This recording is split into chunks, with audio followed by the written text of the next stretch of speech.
হাজারও একজন হবে না, এ সংখ্যা আরো কম।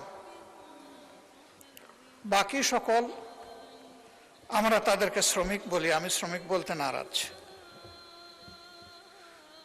তারা সবাই শ্রমিকও নন আসলে। এর মাঝে বিভিন্ন দেশের গুরুত্বপূর্ণ জায়গায় কর্মকর্তা হিসাবে অনেকে দায়িত্ব পালন করেন।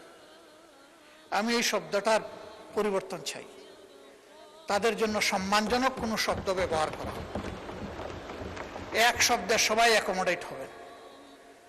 আমরা খুবই আনন্দিত আমাদের এই হাউসে বাংলা, উর্দু, ফার্সি কবিরাও আছেন। তারা যদি এরকম কোনো ভালো শব্দ নিয়ে আসেন যেটা অন্তত তাদেরকে মানসিকভাবে কিছু সান্ত্বনা দেবে, যে দেশ তাদেরকে ভালোবাসা এবং শ্রদ্ধার জায়গা থেকে দেখে, তো আমি অনুরোধ করব এই শ্রমিক এবং রপ্তানি, এই দুইটা শব্দ পণ্য রপ্তানি হয়, মানুষ রপ্তানি না হোক। এটাকে একটা সম্মানজনক জায়গায় আমরা নিয়ে যাই। মাননীয় স্পিকার, যারা বিশেষ করে পশ্চিমের দেশগুলোতে যাচ্ছেন, তারা সাধারণত ফিরে আসার নিয়তে যান না, তারা যান সেখানে থেকে যাওয়ার নিয়তে। এর মধ্যে দুইটা ক্লাস, একটা স্রেফ ভাগ্য অন্বেষণে, আর একটা তারা জ্ঞানের অন্বেষণে। জ্ঞানের অন্বেষণে কারা যায়? দুই ধরনের মানুষ, যাদের ফিনান্সিয়াল এবিলিটি আছে পিতামাতার, তাদের সন্তানরা যায় নিজ দায়িত্বে নিজ খরচে। আর যাদেরকে আল্লাহ তাআলা চমৎকার মেধা দিয়েছেন, মা বাপ গরিব, তারা যায় ফুলব্রাইট বা কোনো ধরনের স্কলারশিপ নিয়ে। এই দুই শ্রেণী আমাদের অ্যাসেট।